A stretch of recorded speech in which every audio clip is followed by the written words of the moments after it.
One of the things to keep in mind about your all of the ingredients within your kit is that they're real plants.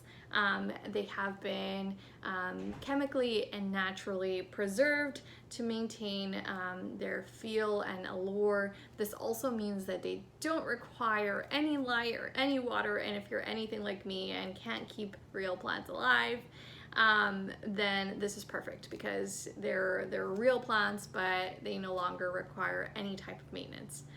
So just one thing to keep in mind there.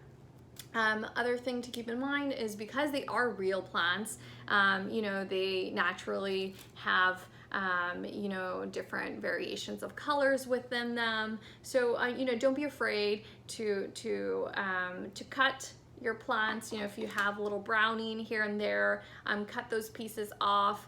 The sheet moss, for example, it will, when you tear this apart, you will expose sort of the woven pieces of it, which are brown. And so when you do tear that apart, just use scissors to cut out any sort of browning.